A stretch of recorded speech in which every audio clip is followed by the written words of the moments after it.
Ryan, the floor is yours.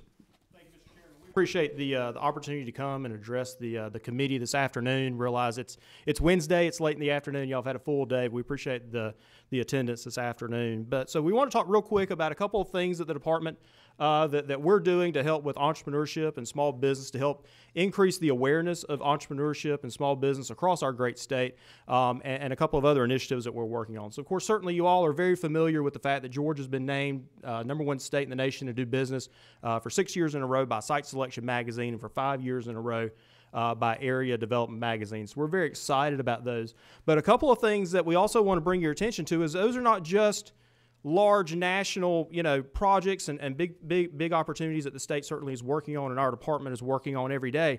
But there are a lot of great accolades for small businesses as well. And I'm certainly not going to read the entire slide to you, but you can see from small business friendliness, Georgia scores an A from Thumbtack.com, which is a national think tank and survey group. Slides keep advancing on me for some reason.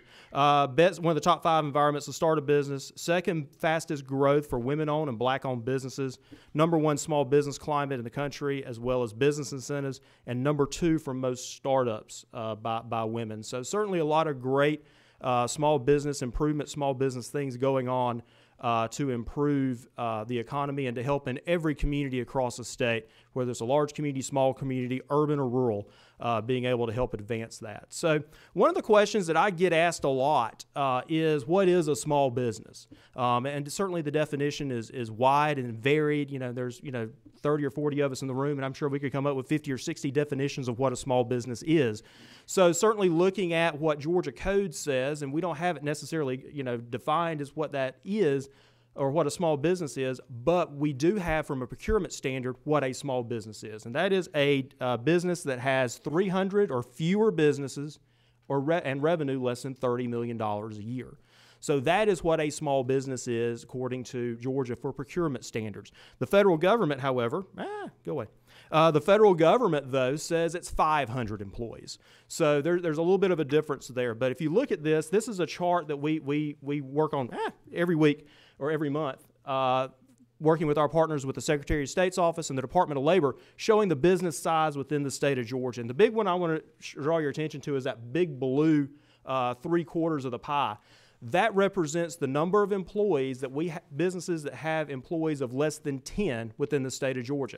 So of the some 279,000 businesses within the state of Georgia that have employees, 75% of those have fewer than 10. So think about the downtowns that you represent, think about the industrial areas you represent, think about the communities that you represent. And you can see certainly that the majority of those businesses within those areas have less than 10 employees. And that is a phenomenal statistic, I think, to remember and a number to think about as we look at different things to help our entrepreneurship, to help improve our entrepreneurship and small business environment. So a couple of things that we do within the department. Kim Knight is here. Kim is our outreach specialist within our small business office. We provide one-on-one contact with our small businesses. Someone calls our office, we're answering the phone, we're answering emails to get them the information that they need. So if there's someone calls and says, hey, we're thinking about starting a business, we've got something we've been making in our garage or spare bedroom or in our kitchen, how do we take it to the next level? What's our next step? We're here and able to help direct them to the resources across the state that can help them out and resources that are close to home for them as well. So working with our small business development centers, working with the Small Business Administration, with SCORE, with our local chambers of commerce and our development authorities. Those are the entities we're working with to help make sure they're getting connected, but also saying, hey, we're thinking about growth opportunities. We're going to have to add employees. We're going to have to add machinery and investment to make our business successful. We're making sure they're getting registered with the Department of Revenue, with the Department of Labor. We're making sure that they are taking advantage of any of the incentives that are out there that our companies are able to take advantage of. So we're helping them, get started. We're helping put them on the right path to small business ownership and to help them grow. We also get them connected. We have companies that are saying, hey, we're thinking about growing and we've got a new market maybe in Europe or Asia or South America, wherever it may be across the globe. We're getting those companies connected with our trade export office or our trade division so they can work to help expand those markets and sell Georgia-made products or Georgia-grown products even across the globe.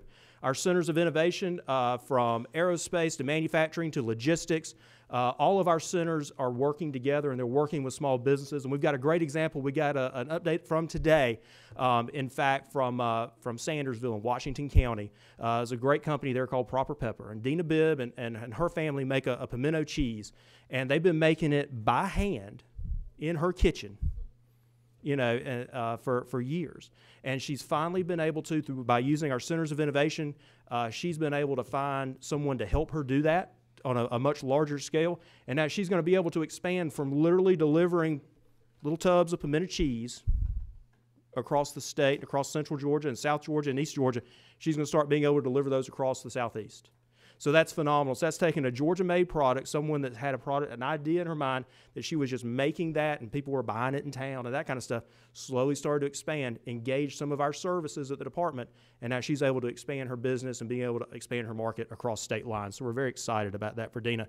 And then, of course, certainly our non-traditional economic development like film and tourism, being able to help, and entertainment, being able to help use those activities and those excitement that's being generated in communities to help create more small businesses and more employment opportunities across the state. So a couple of things that we've got coming up at the department that we're very excited about is our Small Business Rock Stars. This will kick off our Small Business Week, which will be the third week of March. It'll be March the 18th. But our Small Business Rock Stars is a celebration where we are celebrating 4 small businesses from across the state in manufacturing, retail, service, and technology. Again, it's our 6th annual Rock Stars. We started six years ago, obviously, with about 50 nominees. This year we had 350 from across the state. Again, from all different sizes, sizes of companies to from all different sizes of communities. So we're very excited, and the slide keeps moving on me. If not, I'm just going to let it go. But we're very excited about that. So that'll be on March the 18th. So we certainly would love for you guys to attend, and we've got some registration information coming up in just a minute to show you how to do that. Again, that's going to kick off Small Business Week. We're encouraging communities across our state to celebrate small businesses during the third week of March in their community, whether it's working with a proclamation. We have a draft proclamation on our website that communities can enact just to show their support for small businesses. We're encouraging them to do Facebook Live, social media events. Maybe some of them want to do some sort of event in the community as well. So we're encouraging them to do anything that they can think of to help promote small businesses, because every community has small businesses that are doing great things, and help them celebrate that and celebrate those opportunities that they create. So certainly Small Business Week is awesome. We do a monthly newsletter. It came out about, well, what time is it now? About 3:10 or so. It came out 10 minutes ago. So for this month, and it includes a lot of great information on what's going on in small business. It has some great information on what small businesses mean to our communities. It includes events that are coming up across the state that are important to small businesses, whether it's through our SBA, SBDC, SCORE, et cetera, or even local events that are coming up. So we promote those. We also do a blog post where we highlight small businesses from across the state. This week, the one that's done this week, is a company over in McDuffie County that makes pants. And they started making uniform pants, but now they've created their own brand new line of men's trousers that are made here in Georgia. So that's pretty awesome, I think, to see not only companies doing some great things, but also we're seeing textiles coming back a little bit, in bits and pieces across our state. So we have a blog post where we're highlighting some of those small businesses from across the state. So again, our Small Business Rockstars 6th Annual is coming up. It's going to be on March the 18th. It'll be at noon at the Georgia Aquarium. Again, you can register for that at our Georgia Economic Developers Association website at geda.org. So we certainly would love for you to do that and participate in our Small Business Rockstars Luncheon.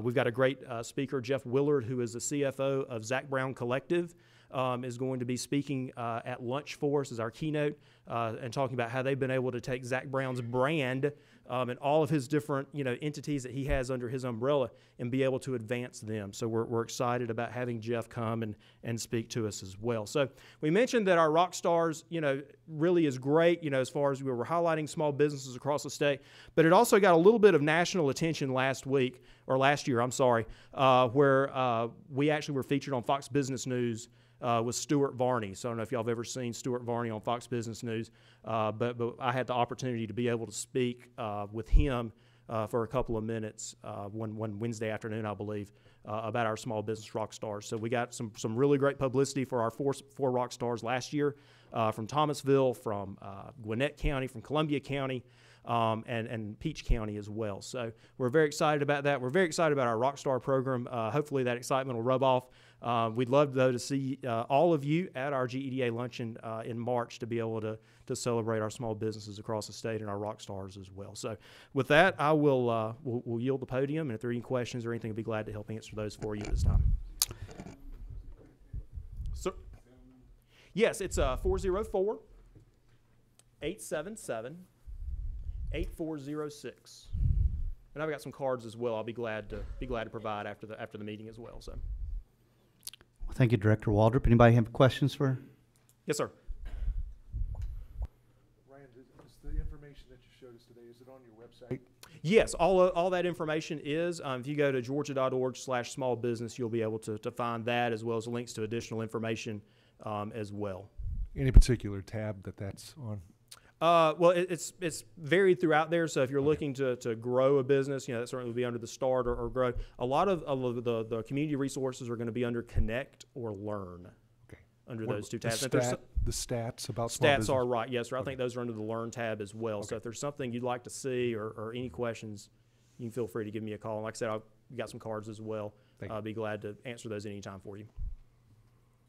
Carter? Thank you. Hi. Hello, and thank you for bringing this presentation. I'm I would say a reformed chamber executive. So am I. But one of the things that you in your stats, you talked about 72% of the businesses in Georgia have fewer than 10 employees. Yes, ma'am. But then when we look at the numbers of what defines a small business, what is happening is a lot of the, I guess, micro, even though we consider them small business, they're competing. And I think either last year or year before last, this committee talked about doing some type of group around how to define a small business in Georgia. Mm-hmm. Is that something that you all have looked at, and to be able to really look at opportunities? So how do we help the micro business that we consider small businesses so that they aren't competing with what we would think is a larger company, for whether it's government contracting or various opportunities for lending or whatever? Have you guys looked at how we could possibly really do a better job defining them for Georgia? We've not, honestly. I mean, we leave that procurement definition up to the Department of Administrative Services. I mean, they're the ones that control the government contracting and that sort of thing within the state, and the federal government has their own requirements and that kind of thing as well. So I'm certainly not a legislative expert or policy expert by any stretch, but I think that's where that definition would reside is with them, because at the department standpoint, we're here to help all businesses, whether you've got a large company, whether you've got a small company. We want to make sure that you're taking advantage of all the resources and the great things that the state of Georgia can offer as you're looking to grow, whether it's location, whether it is, research assistance, whether it's connections, whatever that may be. That's what we're working towards every day within the department, to make sure that we're able to help provide the very best business environment to do business with in the country, whether you're a big business or whether you're a small business. A micro. Or a micro business, exactly. Thank you. Yes, ma'am. Hi. As you probably are aware, there are certain parts of our communities around the state that have not had equal access to resources to start businesses. Access to capital, access to bonding, and all the other things that are required to do business. And some of it's historical, as you are aware. What kind of things are available to help these businesses or people who don't have traditional access to the things that they need to get started up? Sure, understand that question. Thank you so much for that. Certainly anything that's available in one community certainly would be, because of the internet and because of our way of being able to communicate with each other. I mean, you asked me for my cell phone number a few minutes ago. You'd be surprised at the number of people. I live in McRae. I live in South Georgia. So if you know where Dublin is, get off I-16 in Dublin and go south about 30 minutes, and you'll run into McRae. And people are amazed and interested in the fact that I have a 404 area code, for a cell phone, and they're like, wow, why is that? And I said, well, one, it's for you can reach me anytime, so, I've got that, on me, so you can, we can talk to our communities and our small businesses, wherever they happen to be.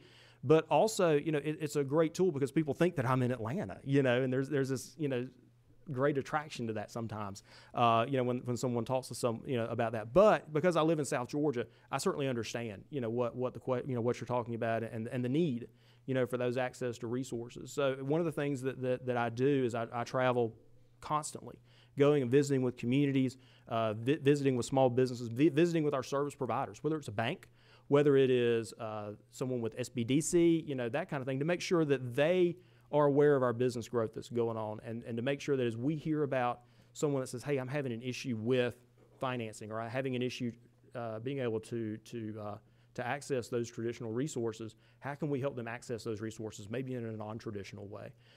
So that's one thing that we're doing. I was in Lakeland and Lanier County last week. I'll be in Mitchell County and Baker County later on this week, again, meeting and sharing that very same message with them. So we're getting the word out. We're working every day to do that.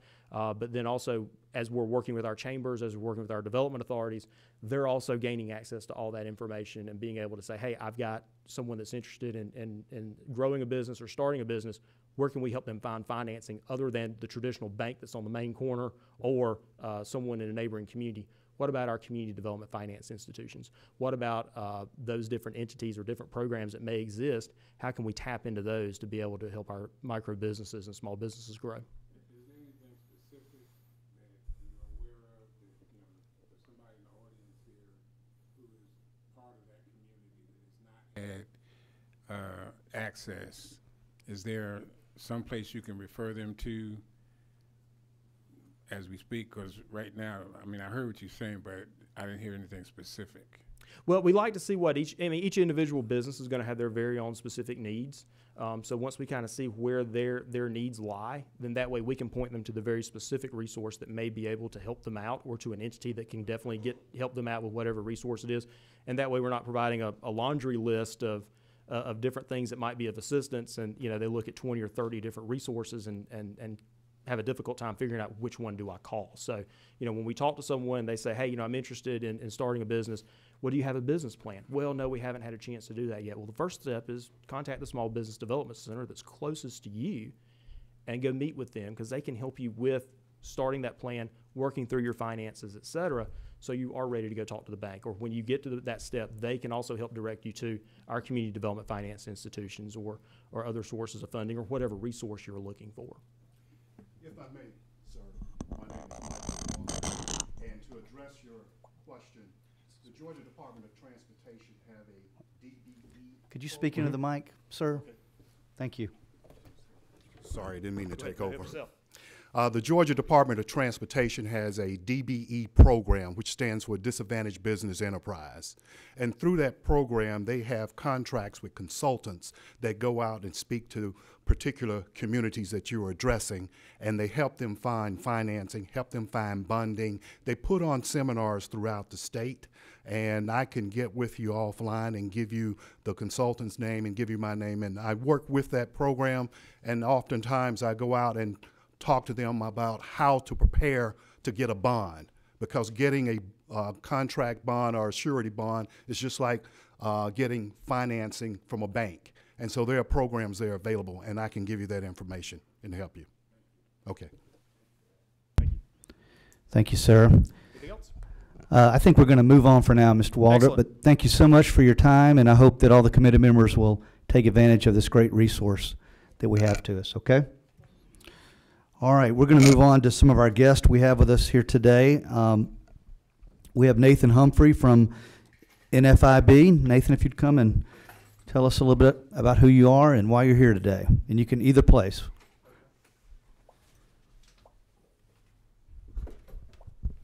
Thank you, Mr. Chairman and members of the committee. I'll make it brief so you can hear from some of our members today. Just want to say thank you for having us here. It's a true honor to be before you, and it's a true honor and privilege to work at NFIB on behalf of all the small businesses in Georgia. I will tell you, as you get to spend time with them, They truly are amazing resources of our state. They are hardworking. They are the first in to work often, the last to leave, and oftentimes last to get paid. And I've heard stories from many small business owners on how some of the things that they take most pride in is being able to write that paycheck to that employee, even though sometimes they had to go without. And they assume all the risk and the liability to start a business, and that's a weighty thing to do sometimes. So, but they're great people, and I'm excited that you get to hear from them here behind me. So I just want to say thanks. Thank you, Nathan. Any questions for Nathan before we? All right, thank you. I may mess these names up, but first we have Cade. Is it Joyner? Joyner, I got it right. All right, Cade, tell us who you are, where you're from, and a little bit about your business. Sure. Thank you, Mr. Chairman, members of the committee for having us today, and thank you to Nathan Humphrey, who's doing an outstanding job leading the NFIB across the state. I've never been more excited to be in small business than I am right now in the state. My name is Cade Joyner, and I'm chairman of the NFIB's Leadership Council. We represent over 7,000 businesses in all corners of our state, from manufacturers, retailers, restaurants, builders, and many other industries. Our businesses are the economic engine that keep the state moving forward, and we appreciate you taking time to hear our concerns today. I started my first company, Shred-X, in 2002 with a box truck and my life savings. It has been an amazing journey, and I'm very thankful that journey has been in this state. We currently have 12 employees and 9 commercial vehicles. Every year, we're required to have our trucks inspected by a licensed mechanic. The mechanic makes recommendations, and then each truck is re-examined and passed or failed. After passing, a sticker is issued and applied to the windshield of each truck. This sticker indicates the truck is up to code and safe to travel on Georgia roads. Each inspection costs my company between $200 and $300, depending on the model and the make of the truck. For my fleet, that's $3,000, but I'm glad to pay it because it helps keep Georgia roads safer. However, sometimes within 1 week of inspection by a licensed mechanic, the State Department of Public Safety pulls our trucks over and requires a re-inspection. These inspections are long and often last well over an hour, and my trucks contain 2 employees, a driver and a helper, and their hourly wages can exceed $50 an hour plus overtime while they're on the side of the road being inspected. My trucks have literally been written up for not having enough washer fluid in the reservoir. That's a true story, and kept us on the side of the road and being unable to work. We certainly understand the need for safety with our company, and it's paramount that we keep Georgia citizens safe. For finding issues with commercial vehicles can certainly help that. But making Georgia business owners have to have their vehicles re-inspected days or weeks after professional inspection is an undue burden on small business. I've heard the same complaint from multiple business owners across the state, and we all feel a grace period of 30, 60, or 90 days after a professional inspection should be allowed by the state. This simple adjustment to the rule could save my business thousands of dollars a year in wages, not to mention increased efficiency in the field. Many small business owners I know feel they have become a target of the state public safety officers, and some refuse to even travel and conduct business in certain parts of the state because of overzealous inspectors. I wanted to bring this to the committee's attention because this situation continues to worsen. Certainly an adequate balance can be struck by the state and business owners, which ensures safety for all and allows unburdened commerce. Thank you for your time. Thank you. Mr. Joyner, before you leave, could you email that? I saw you reading off your phone a little bit. Can you email that to me? Be glad to. I know Nathan's got my email address, and I know some of the other members might be interested in seeing what we can do to help alleviate that situation. Was anybody on the committee aware of that? Some were. Okay. All right. Thank you. Any questions for Mr. Joyner? All right. What number? Okay, 24. Yeah, this actually came up in my district. I live in 8th House District 8, so we're on the very corner of Northeast Georgia with North Carolina. And some of the small business owners actually had the same issues that you're having, so we're going to look into it. Well, thank you. I've heard the same story from several of other members around the state, so I appreciate you doing that. Thank you very much. Thank you. All right, Michael Walker.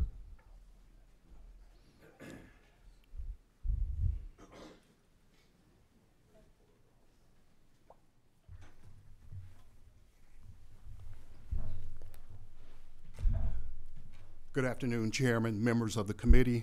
I thank you for the opportunity to come and speak with you today. As a member of National Federation of Independent Business People and a part of the Leadership Council, my area of expertise is insurance. I'm an insurance broker. specialize in health insurance, property and casualty, and what have you. I'm kind of wearing two hats here. I'm also the current president of the Georgia Association of Health Underwriters. So today, what I'm going to do is talk to you a little bit about healthcare, because we all know that is a big concern for everybody, regardless of whether you're a small business, an individual, or a large corporation. And it's the cost of healthcare which is the issue.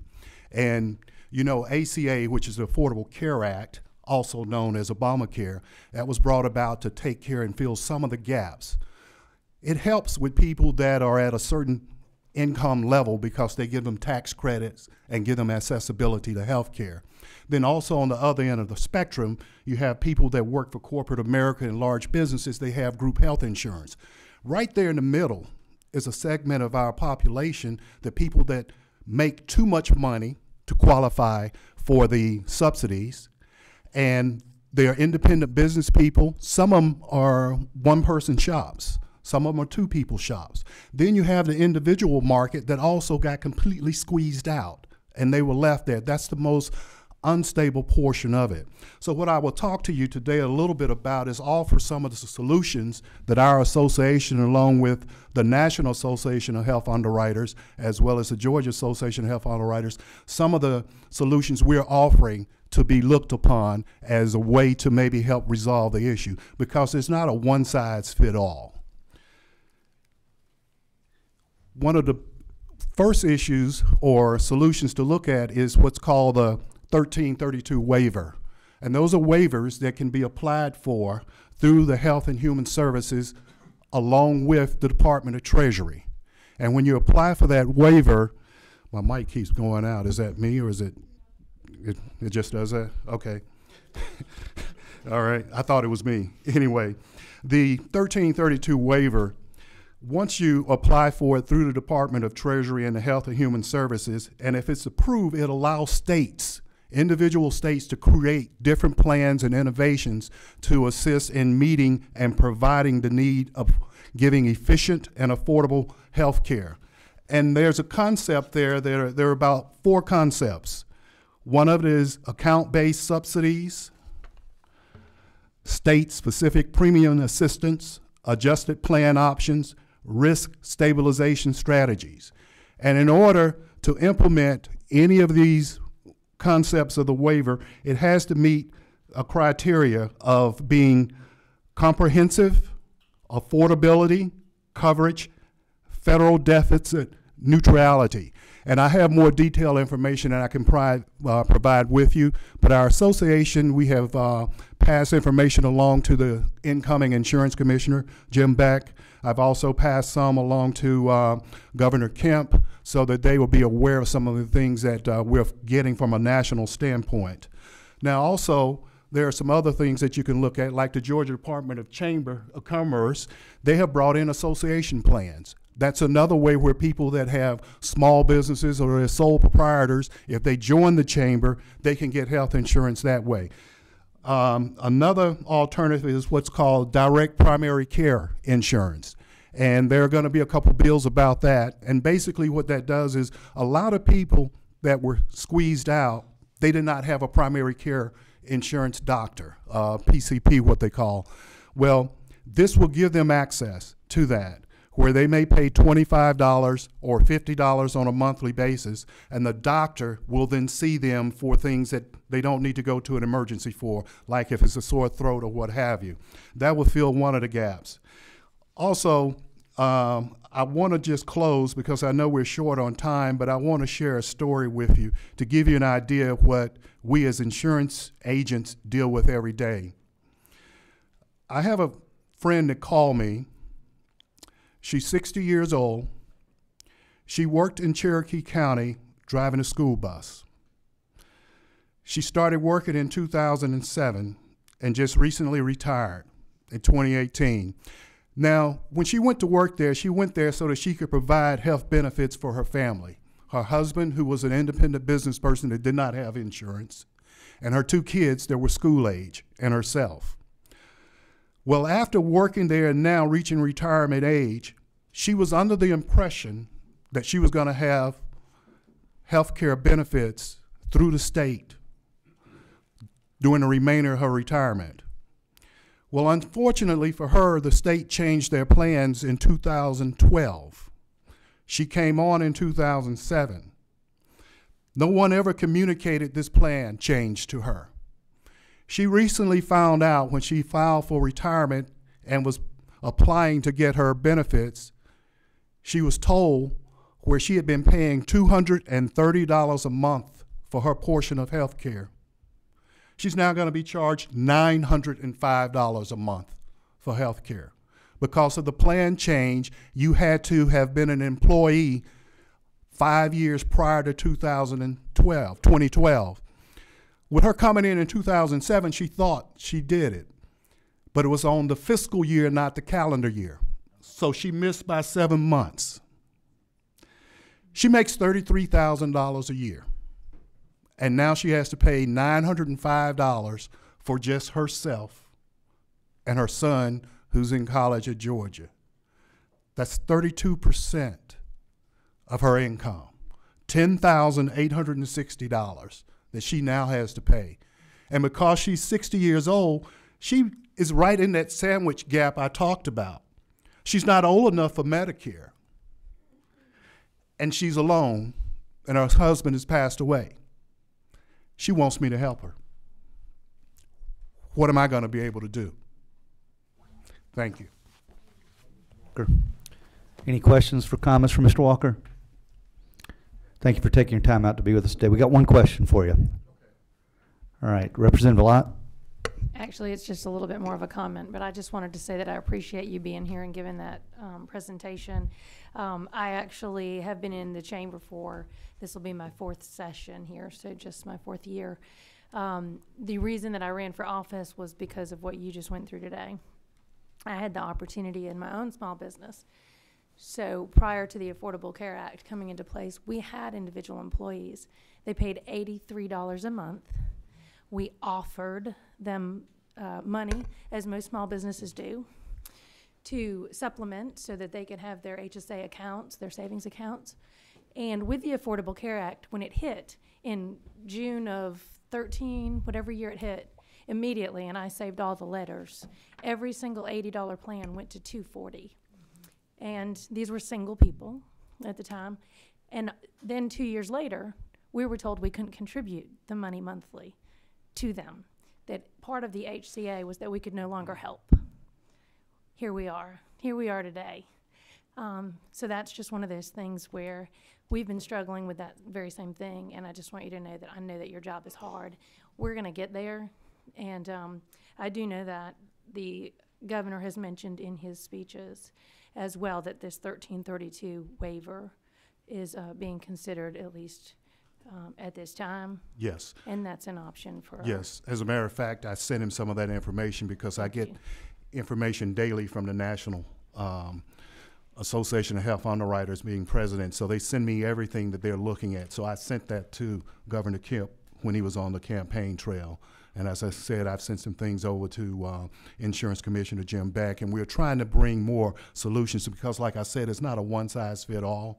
You know, another thing that the ACA brought about was once upon a time you could get what's called a catastrophic health insurance plan. So you would still have access, you know, in case, because people that are, say, in their teens, 25, 30 years old, catastrophic is getting in a car accident. That's usually what happens with them. So if you make it, and it's available according to the ACA, but for an individual that's, say, maybe 50 or 60 years old, they were left out of that and said they couldn't have a catastrophic plan. Well, somebody that's 50 or 60 years old, a catastrophic incident is what? Heart attack, stroke, or cancer. That could wipe you out. That's one of the things that we've been talking to the congressmen and senators when we go up for our Capitol visit, is to bring that back as well. Because at least if you give somebody that, you can then make it a high deductible and you can layer it with other types of plans to help give them affordability and access to health care. And Mr. Chairman, may I ask one question? I'm just curious as to their response on that, because I will also say that the business that I own is a healthcare business, so therefore I have thousands of people a month. And I've watched those deductibles that were once $500 to $1,500 on average They are now $3,000 to $10,000. This is per year. These people cannot afford these insurance plans. So I watched all of those federal Affordable Care Act hearings, and I would like to say that at the time there were people talking about those plans that you're describing, the high deductible catastrophic plans, as being unacceptable, and this is what we were going to solve. Every plan is now that plan. Yeah. I have very few people that will come in with under a $1,500 deductible, but back in the day we had a lot of those. So I'm curious as to what are they saying to you? When you already have $3,000 to $10,000 deductibles, what is a catastrophic plan if it's not that? Right. Exactly. I now have a catastrophic plan. Right. Well, they have been more receptive, to be honest with you. When we would go up there back in 2007 and 8 and 9, when this was being talked about, everything that we are experiencing right now is what we told the senators and congressmen would happen. But they would not listen to us. It fell on deaf ears. Then once ACA was implemented and some of them started to experience what we were telling them was going to happen, they began to listen.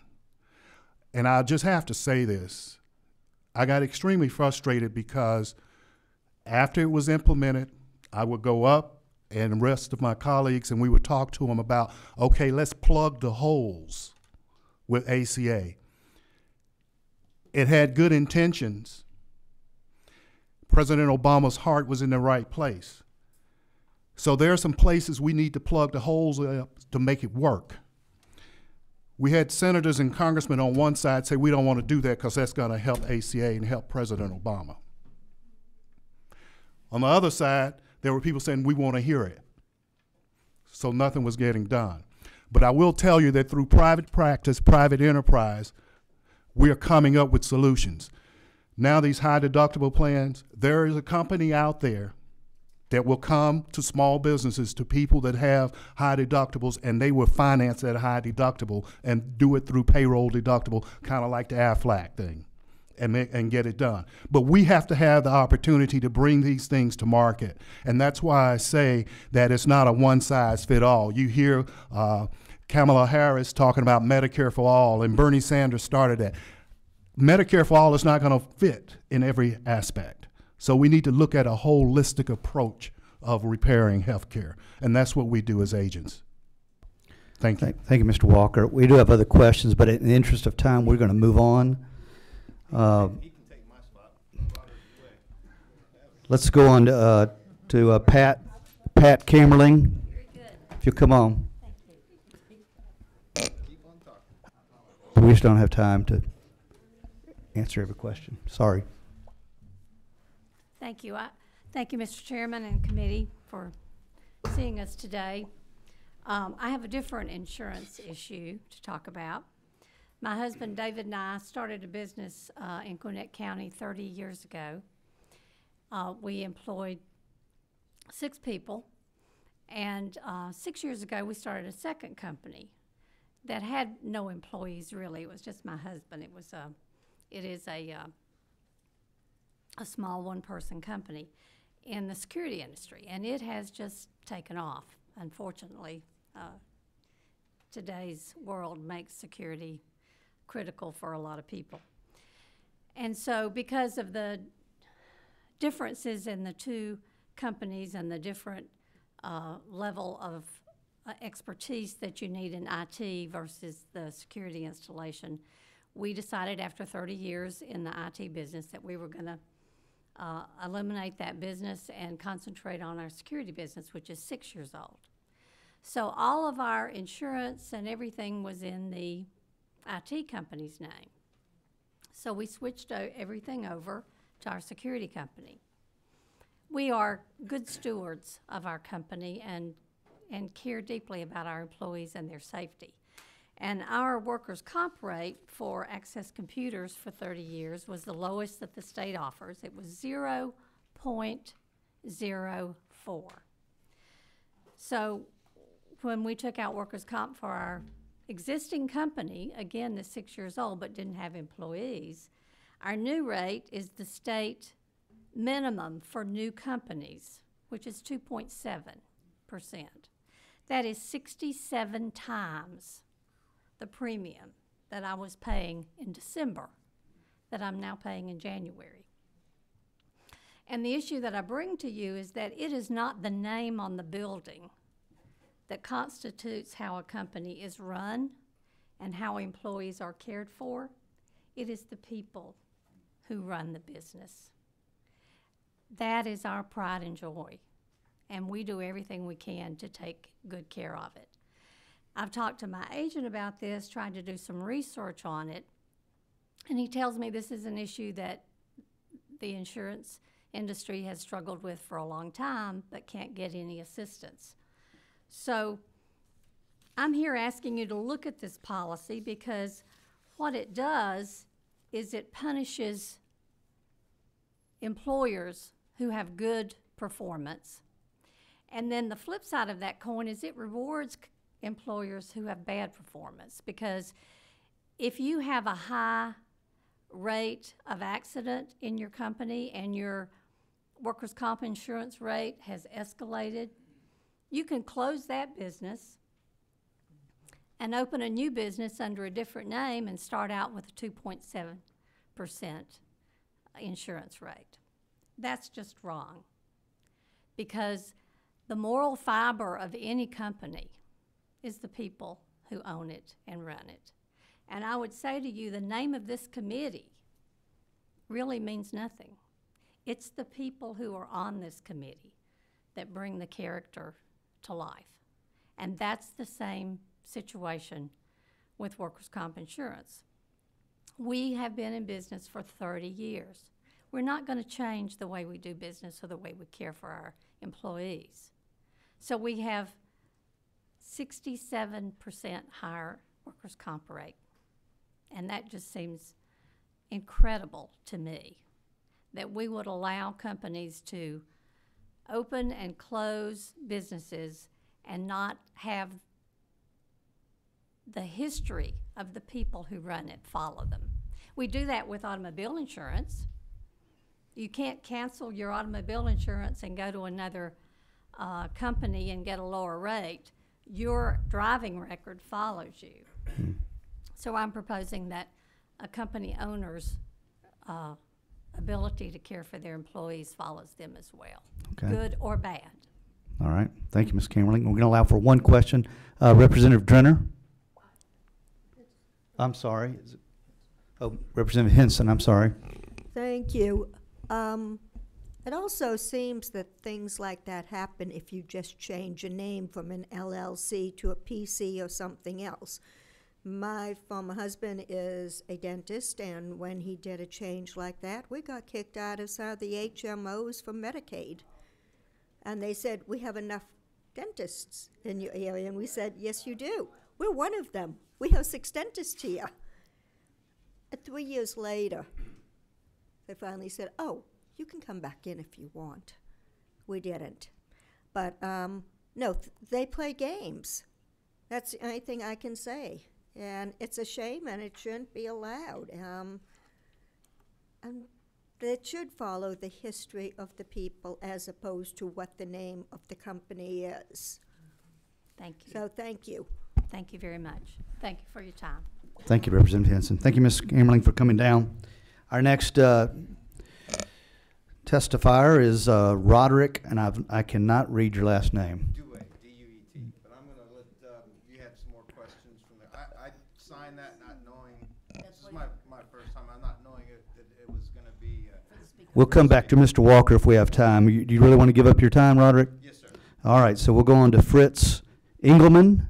Is that right? Yes. I'm going with him because we have a kind of a code. Okay. John,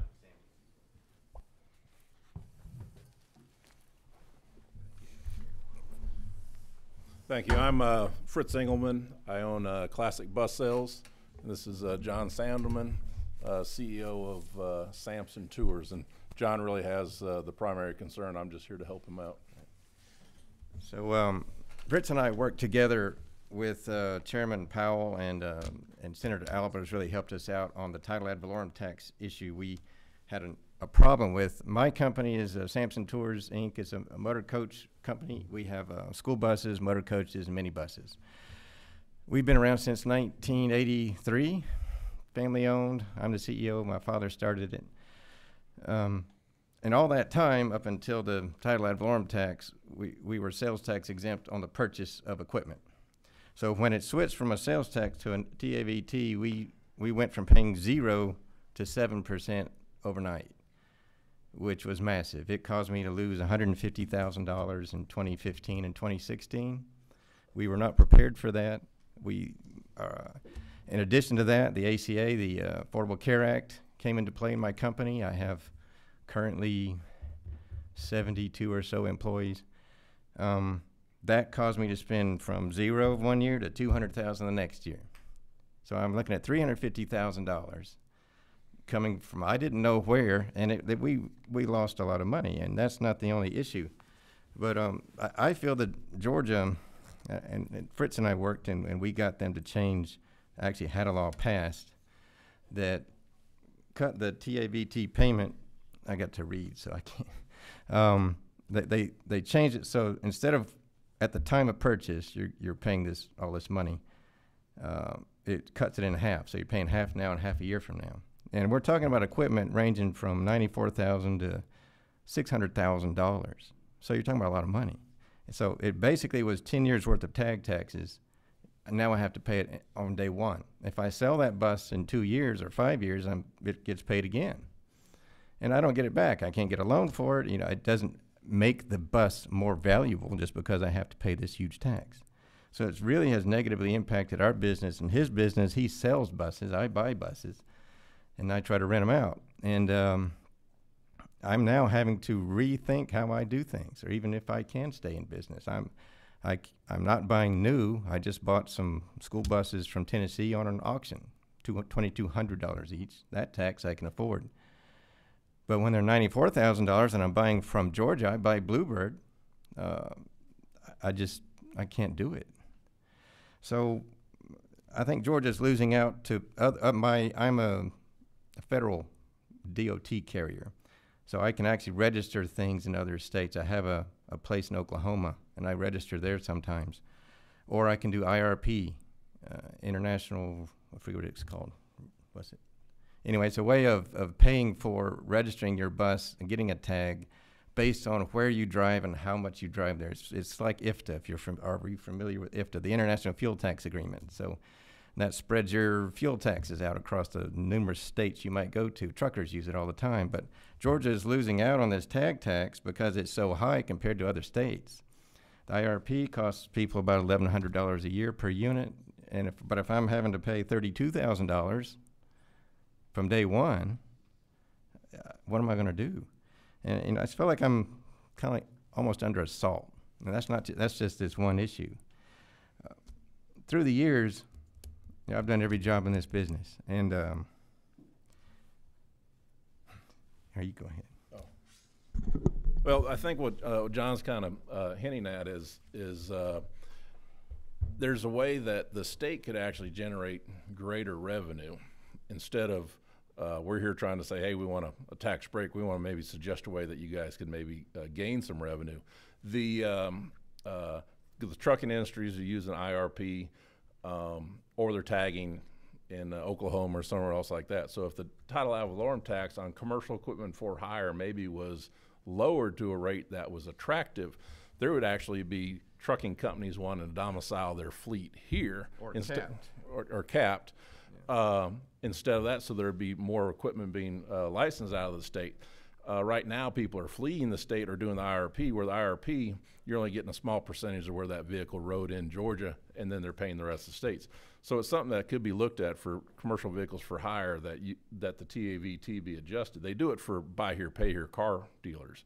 Come on, that's small potatoes, because those are $10,000, $15,000 cars at the max. This equipment's $50,000 to $600,000. So I think that's what John's pushing towards. I'm pushing towards is get a fair a cap or a lower rate so that businesses will stay at home, spend their money at home instead of fleeing the state and trying to find ways not to pay you guys.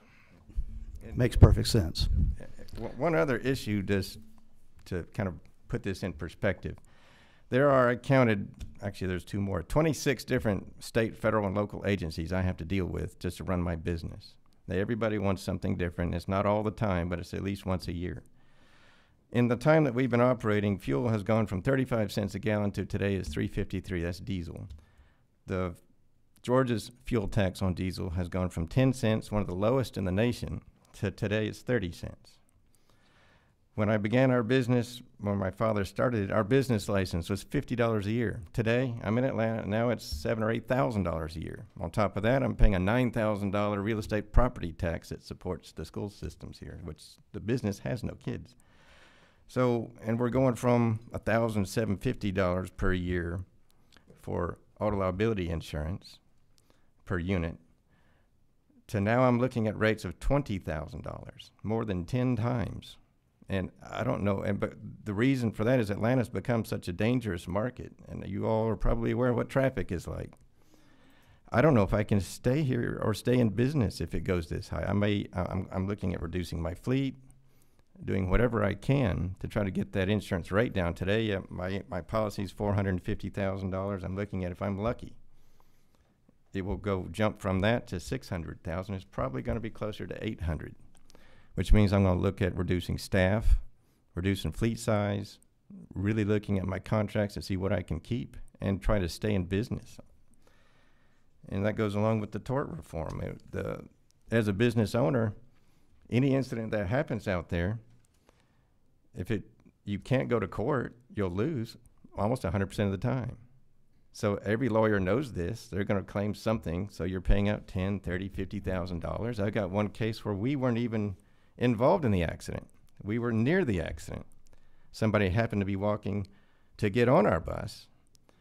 They got run over. Somebody got killed. Very awful incident, but we're being sued for $5 million. I didn't know what else I could have done to avoid this.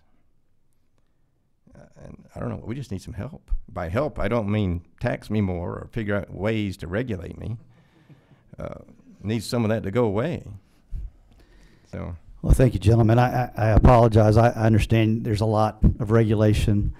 And I would ask all our presenters today if you could take the thoughts that you want to share with our committee and maybe bullet point those and send those to me, and I'll disperse it amongst the committee members so that some of the issues that we're talking about today would not be under the purview of this committee, but we could share it with those with which it would, motor vehicles and those kind of things are a lot of the issues you talked about.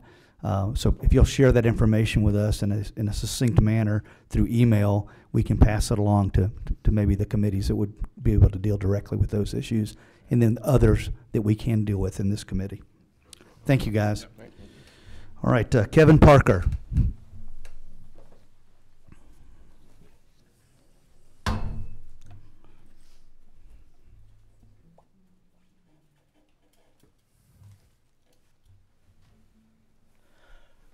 Thank you, Mr. Chairman, members of the committee.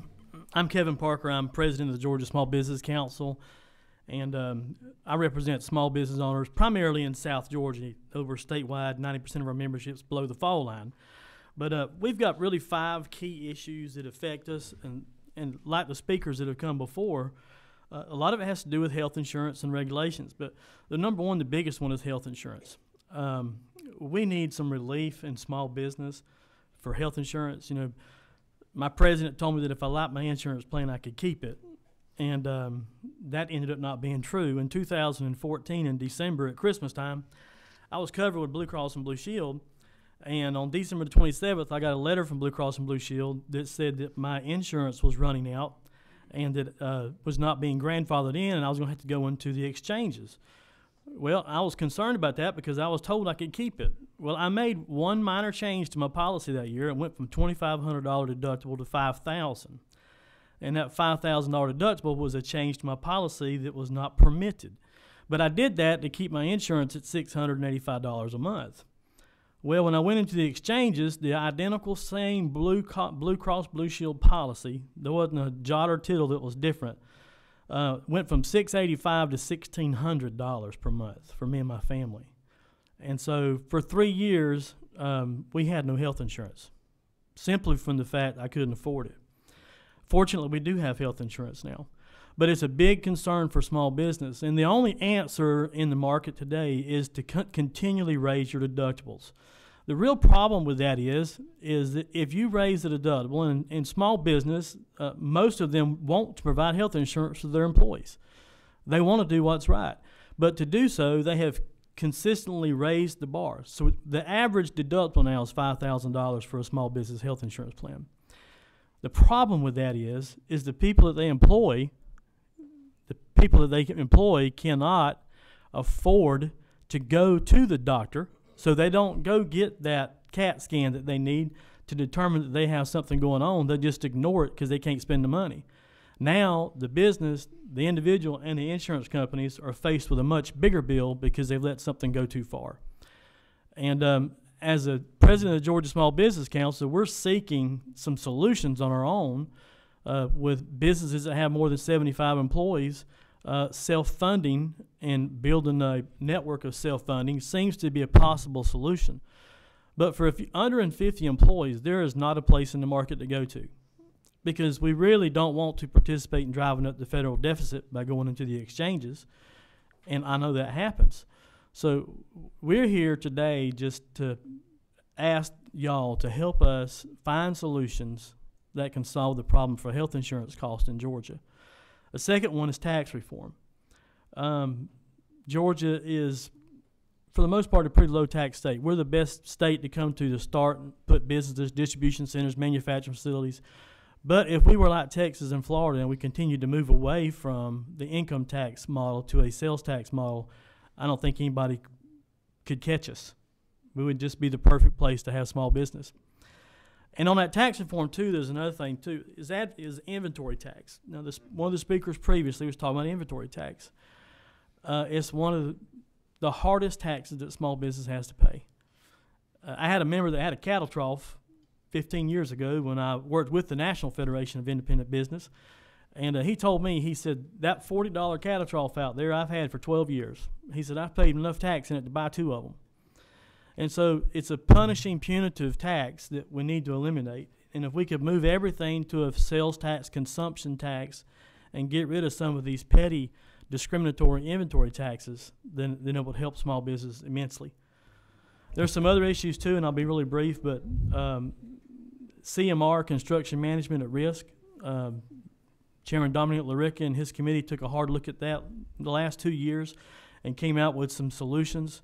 And I want to commend the State House for doing that, and I think we need to take some of those recommendations and move them forward so that we can move a substantial portion of the construction that happens in Georgia back to a hard bid, so that all business owners, all contractors that can be bonded and are qualified can have access to that bidding process instead of it going to CMR. Because now you've got 80% of all the business going to a handful of companies, and in South Georgia, it's killing contractors. Okay. And it's consolidating all of the money into a pile of about 5 to 6 companies. And so we want y'all to take a hard look at that. And then the last thing is tort reform. Georgia, believe it or not, as many good things that we have going for us, we are the most tax litigious, frivolous lawsuit state in the nation now. If you don't believe me, go home and eat lunch sometime. Turn on the TV and watch TV. You'll see 8 commercials in about 15 minutes, and 7 of them are attorneys. And the problem is we don't have any caps in place in Georgia.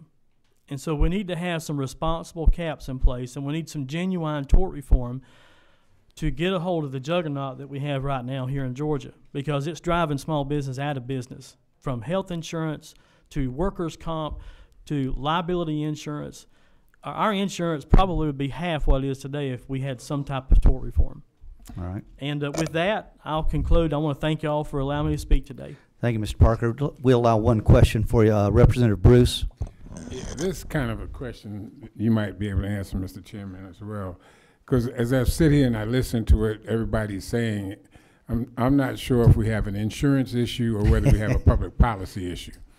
And because what it appears, everybody is having issues with being able to pay the variety of insurance products that we are required to have. But is that a function of public policy, or is that a function of insurance companies really kind of sticking it to everybody? That's a good question. It's a combination of several things. It's a combination of, one, if you'll go look at the stock exchange markers for your 6 big health insurance companies, look at the last 10 years, they're outpacing profit-wise by 300 to 600% every other business sector. Mm-hmm. So there is a problem with the insurance making too much money. All right. These are bigger issues than the Small Business Development Committee, but I do appreciate the back and forth. We're going to move to our last presenter. Thank you very much. Thank you, Mr. Parker. Chris Chansey. If I got the last name correct, Chansey? Come on up, Chris.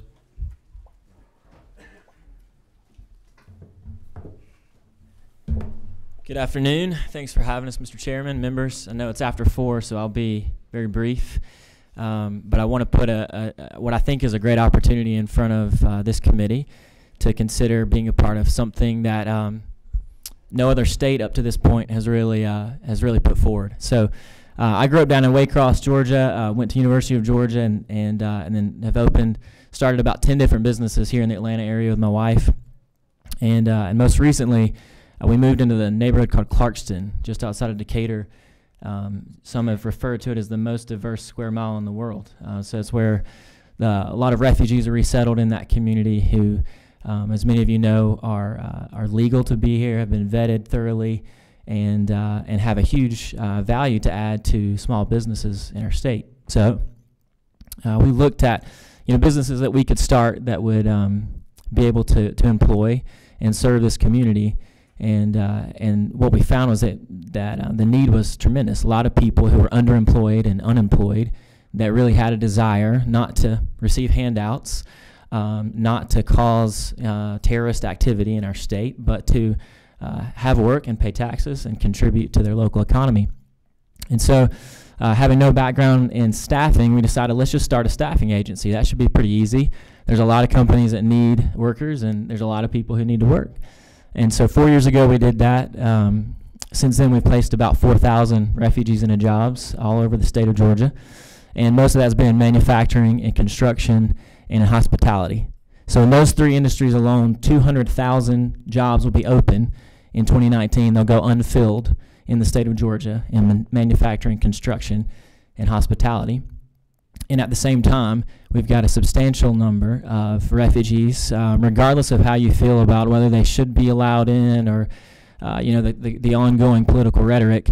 It's a separate issue to say that there are those in our state that are already here that have been vetted thoroughly that want to work, and we want to make that possible. So we've seen a lot of companies benefit greatly from being able to hire the refugee workforce in their own company. Over 800 people this past year got placed into full-time employment. So one of the things that we want to put forward is considering ways that we can incentivize small businesses in Georgia to consider hiring from this community. And so one of the ways that could happen is anyone who's filling out application for a job in the state of Georgia is going to fill out Form 8850.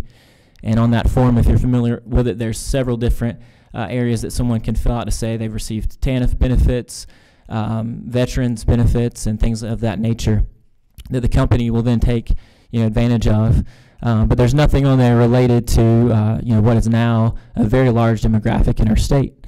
And so considering what it would look like to provide tax benefits or even wage supplementation as an opportunity for small businesses to not only employ this community, but see their economic impact in their own company. So we see productivity increase, we see retention rates go through the roof, and it allows those companies to be more profitable and generate more revenue in our state.